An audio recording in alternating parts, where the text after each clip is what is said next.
The day began like any other in Perth, Australia. Fabian Rebello finished his shift at the local supermarket, the hours dragging by as he anticipated the usual sight of his mother's car outside, ready to take him home. But 2 p.m. came and went. No car, no mother. At first, Fabian thought it was a simple delay. His mother, Colleen, was nothing if not dependable, but maybe something had come up. He pulled out his phone and dialed her number. No answer. He sent a text, then another. Still nothing. The minutes ticked by and worry crept in. By the time he decided to walk home, his concern had turned to dread. Arriving at their modest house, Fabian noticed nothing out of place. The front door was locked, the street quiet.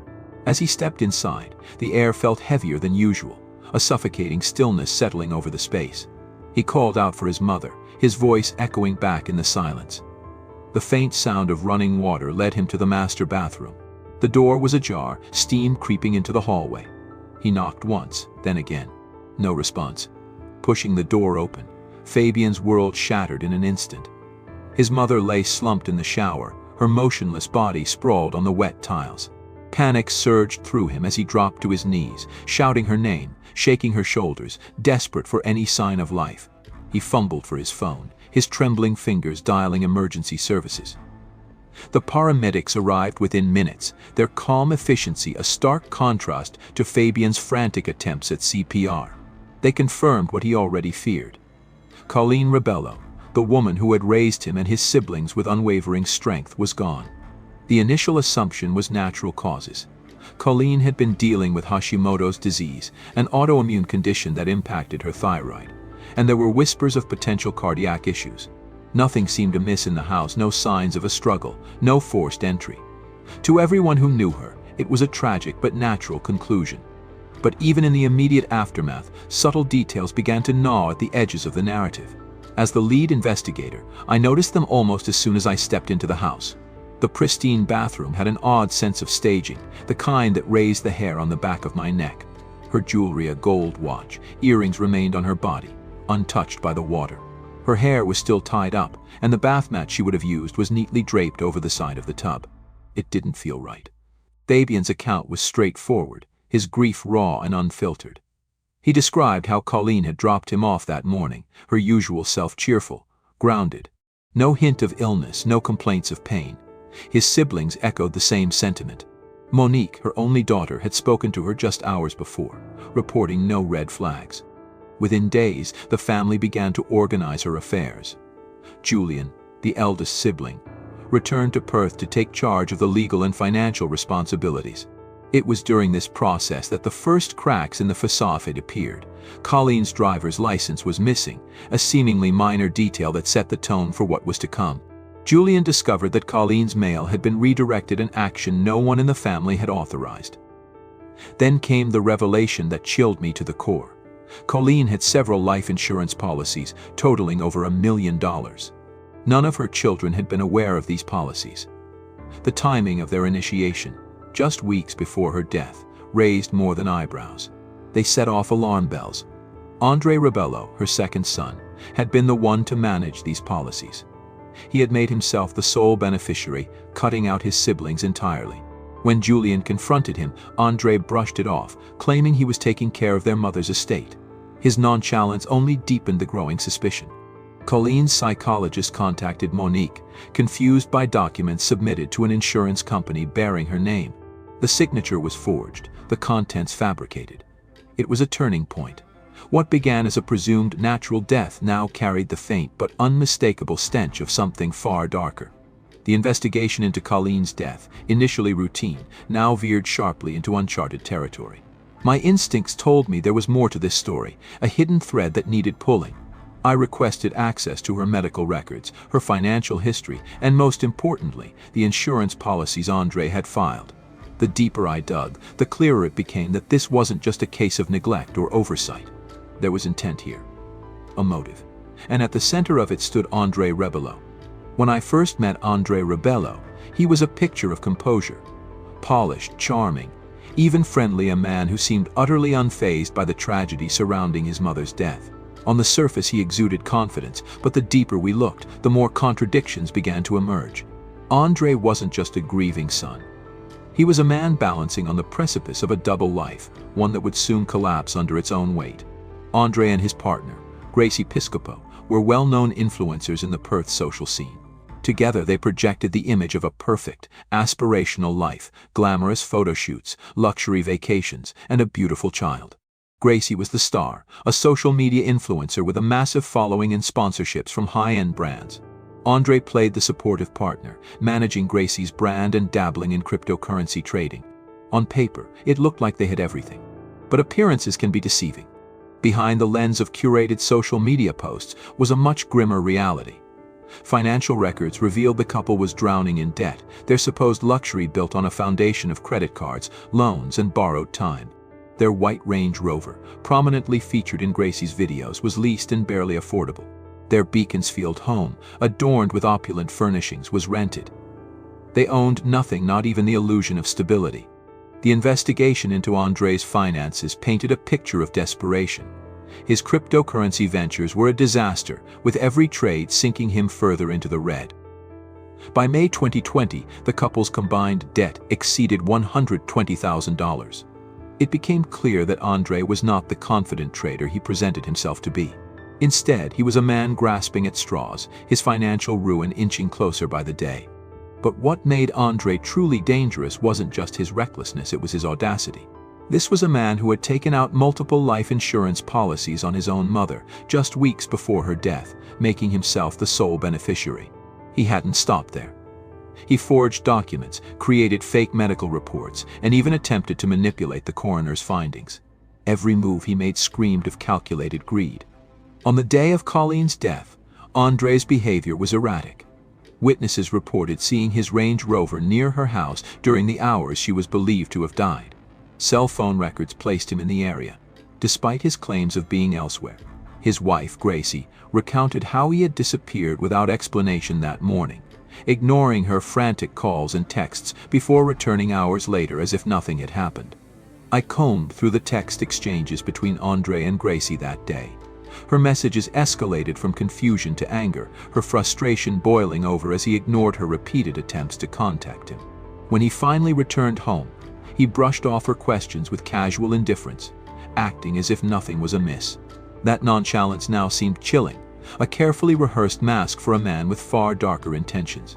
As we delved further, it became clear that Andre had been meticulously planning this for months. He wasn't just trying to save himself from financial ruin, he was orchestrating a way to profit from it. The life insurance policies were the linchpin of his plan, and Colleen was his ticket out of the hole he had dug for himself. He forged her signature, manipulated her psychologist's records, and rerouted her mail to ensure that no one else in the family would catch on. But Andre's plan was riddled with arrogance. He underestimated the systems designed to catch fraud. When one of the insurance companies flagged inconsistencies in his claims, they contacted the police, setting off the chain of events that would ultimately lead to his downfall. What struck me most during our investigation was how detached Andre appeared. This wasn't the behavior of a son mourning his mother. His actions were cold, calculated, devoid of any real remorse. He didn't just exploit his mother's death, he exploited the trust of his entire family. While his siblings grieved, Andre was busy filing claims, forging documents, and plotting his next move. Colleen's other children began to notice his behavior as well. Julian, her eldest, discovered the redirected mail and confronted Andre about the insurance policies. Monique, who had been close to their mother, found herself questioning everything she knew about her brother. The family, once united in their grief, began to fracture under the weight of Andre's deception. Forensic analysis of Andre's devices revealed even more damning evidence. He had searched for terms like causes of aneurysms and how to forge coroner reports. He had drafted emails posing as his mother, using AI to generate fake voice messages supposedly from her psychologist. Every digital trace led back to him, painting a picture of a man who thought he could outsmart everyone. Gracie, too, began to see cracks in the life they had built. In conversations recorded by police, she expressed disbelief and anger at Andre's actions. "What have you done?" she asked him in one clip. "Why would you do something so stupid?" Her voice trembled with frustration, but also with fear. It was clear that she hadn't known about his schemes, let alone his deeper secrets. By September, Andre's web of lies began to unravel. Police obtained warrants to search his home in Gracie's. What they found confirmed their suspicions: forged documents, digital trails, and a wealth of circumstantial evidence pointing to his involvement in Colleen's death. Andre was arrested on charges of fraud, but by then, we suspected the truth went far deeper. The more we uncovered, the clearer it became that this wasn't just about money. Andre's actions weren't the desperate flailing of a man and over his head, they were the deliberate moves of someone willing to sacrifice anyone, even his own mother, to get what he wanted. And as we prepared to bring charges of murder against him, one question loomed large. How could someone so seemingly ordinary hide such extraordinary darkness? The deeper we dug into Andre Rebalo's life, the clearer it became that this was no ordinary case of financial desperation. This was something far darker, a calculated scheme rooted in deceit. Every step he took seemed deliberately aimed at ensuring he profited from his mother's death, a chilling betrayal that left his family and the community in shock. By October 2020, months after Colleen's passing, we had gathered enough evidence to formally charge Andre with multiple counts of fraud. Yet, as damning as the financial trail was, it raised a far more sinister question. Was this fraud merely the fallout of his schemes, or was it the motive for something far worse? The family, still grappling with their grief, began to question everything. Julian, Colleen's eldest son, had taken charge of her estate, only to find roadblock after roadblock. Life insurance claims that should have been straightforward were riddled with inconsistencies. The redirection of Colleen's mail to Andre's address without explanation, the forged documents, and the sudden appearance of life insurance policies she had never mentioned, these were not coincidences.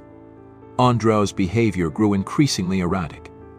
While his siblings were dealing with the aftermath of their mother's death, he seemed preoccupied, detached. Monique, his sister, would later recall how Andre had brushed off their concerns, insisting he was handling things. But the truth was unraveling piece by piece. One of the first major breakthroughs came from the insurance companies themselves. Flagging irregularities in the claims, they brought in forensic analysts to verify the documents Andre had submitted.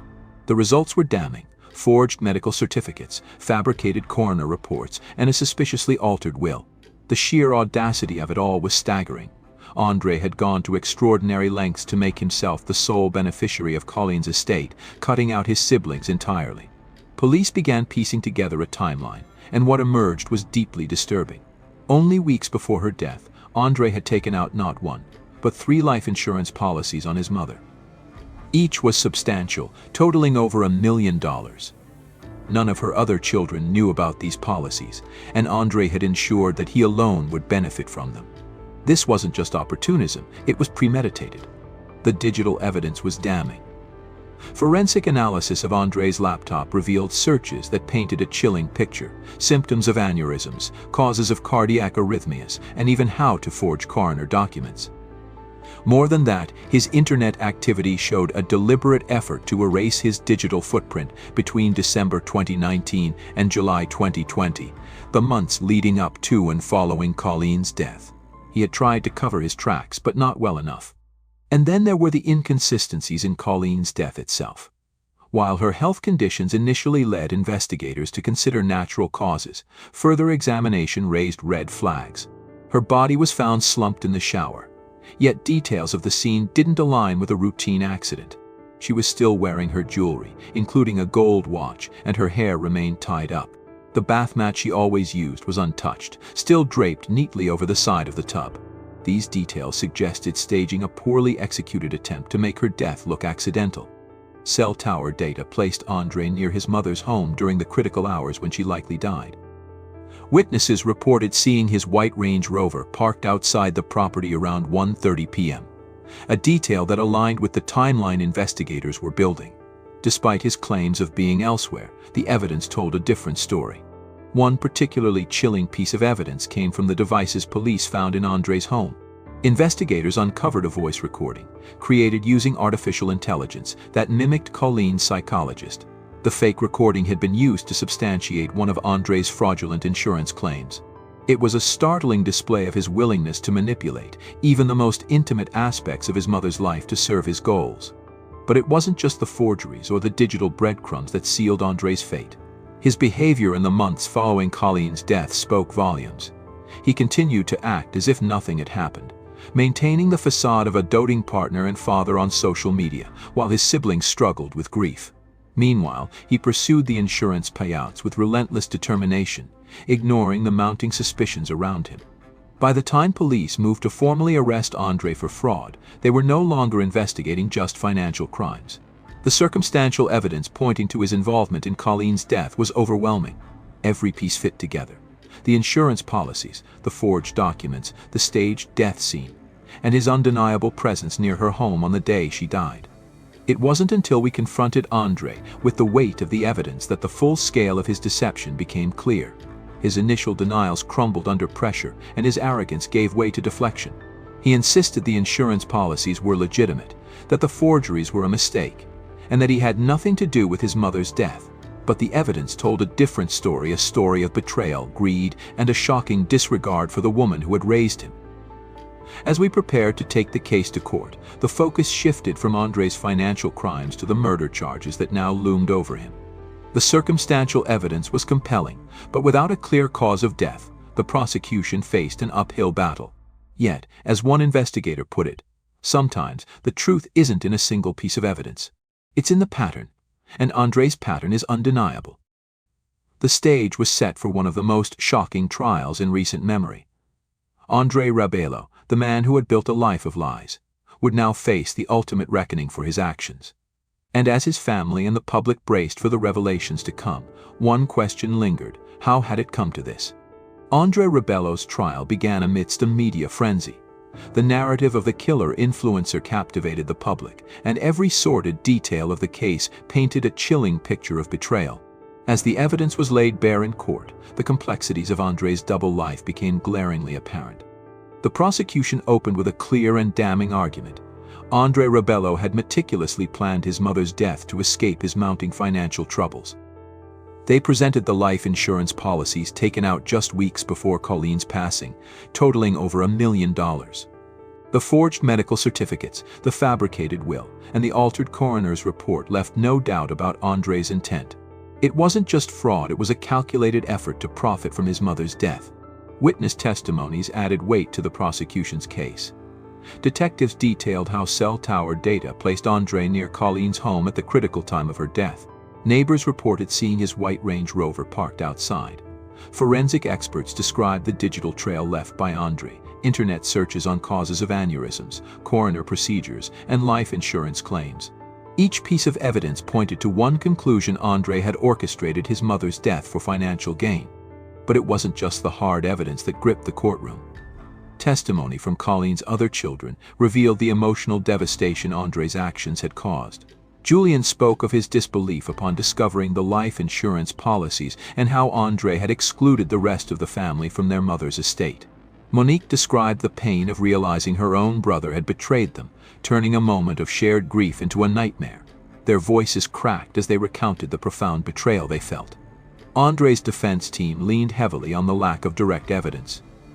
Without a definitive cause of death, they argued the case was purely circumstantial. They suggested Colleen's pre-existing health conditions, including Hashimoto's disease, could have led to a sudden and natural death. They emphasized the absence of surveillance footage or physical evidence tying Andre directly to her death. It was a strategy built on creating doubt, and for a time it seemed plausible. But Andre's own actions undermined his defense. His behavior after Colleen's death, relentlessly pursuing the insurance payouts, falsifying documents, and redirecting her mail, painted a portrait of a man desperate to cover his tracks. The prosecution argued that these were not the actions of a grieving son, but of someone who had everything to gain from his mother's death. The public's reaction was one of outrage. The idea that someone could murder their own mother for money was unfathomable to many. Social media was flooded with comments condemning Andre, calling him cold-blooded and the ultimate betrayer. His once polished influencer image became a symbol of deception, a cautionary tale about the disparity between online personas and real-life actions. Gracie Piscopo, Andre's partner, also became a subject of intense scrutiny. Though the prosecution cleared her of any involvement, the public questioned how she could have been unaware of his schemes. Recorded conversations revealed her shock and disbelief, but the media painted her as complicit, further compounding her personal suffering. As the trial progressed, the weight of the circumstantial evidence became insurmountable. The jury deliberated for just 2 days before reaching their verdict. André Rebello was found guilty of murder, fraud, and forgery. The courtroom was silent as the verdict was read, save for the quiet sobs of his family. André remained stoic, his lack of emotion chilling, even in the face of justice. The trial closed a chapter for Colleen's family, but the scars it left were permanent. They had not only lost a loving mother but had been betrayed by the one person they never thought capable of such cruelty. The public, too, grappled with the case's implications, questioning the allure of social media, the pressure to maintain appearances, and the lengths people would go to for wealth. For André, the verdict marked the end of his double life. For his family, it was a bittersweet moment of justice, a faint glimmer of resolution in a tragedy that would haunt them forever. The verdict marked the end of André Rebello's story, but left a trail of devastation that would linger for years. For Colleen's family, the justice they sought brought little solace. The woman who had been their anchor, their unwavering support, was gone, and the realization that her death was orchestrated by one of her own children was an unhealed wound they would carry forever. Julian, Monique, and Fabian struggled to rebuild their lives in the shadow of their mother's tragic death. The trial had exposed them to the harsh scrutiny of the public, forcing them to relive their pain under a glaring spotlight. For Julian, the betrayal struck particularly deep. He had taken it upon himself to ensure their mother's legacy was honored, only to uncover his brother's monstrous deceit. Monique, who had shared a close bond with Colleen, found herself questioning every memory she had of André, while Fabian was left grappling with the cruel reality that the brother he had once looked up to was capable of such darkness. Gracie Piscopo faced her own battle in the aftermath. Though she was cleared of any involvement in André's crimes, the stigma of his actions followed her relentlessly. Her life, once built on the polished image of a perfect family, was now riddled with judgment and suspicion. As a single mother, she focused on raising her son, shielding him from the legacy of his father's choices. Public sympathy for her grew over time, as more people recognized her as another victim of André's selfishness. Beyond the immediate family, Colleen's death and the case against André sparked broader societal conversations. It became a cautionary tale about the pressures of maintaining appearances, the dangers of unchecked ambition, and the devastating consequences of valuing material wealth over human connections. The contrast between the glamorous life André and Gracie had portrayed online and the grim reality of their financial struggles highlighted the deceptive nature of social media. For many, André's case became emblematic of a deeper problem: the lengths some people would go to protect their image, even at the expense of those closest to them. It prompted calls for greater awareness of financial abuse within families, as well as the psychological toll of living double lives fueled by debt and societal pressure. Advocacy groups began pushing for reforms in how life insurance policies are approved, calling for stricter oversight to prevent similar cases of exploitation and fraud. But perhaps the most profound impact of the case lay in its human cost. Colleen's life was defined by resilience and love. She had worked tirelessly to provide for her children, balancing her career, health struggles, and single motherhood with grace and determination. Her death robbed her of the chance to enjoy the fruits of her hard work, to see her grandchildren grow, and to continue the legacy she had fought so hard to build. In her memory, Colleen's surviving children vowed to honor her life by cherishing the values she had instilled in them: hard work, integrity, and unconditional love. They turned their grief into action, working to create awareness about financial exploitation and family betrayal. As for André, he would spend the rest of his life behind bars, his actions serving as a stark reminder of the consequences of greed and deceit. His calculated betrayal destroyed not only his family but also his own future, leaving a legacy defined by his selfishness. In the end, Colleen's strength and love remained the enduring light in an otherwise dark and twisted tale. While her family continued to heal from the wounds André had inflicted, they carried forward her memory, ensuring that her life and values outshone the tragedy of her death.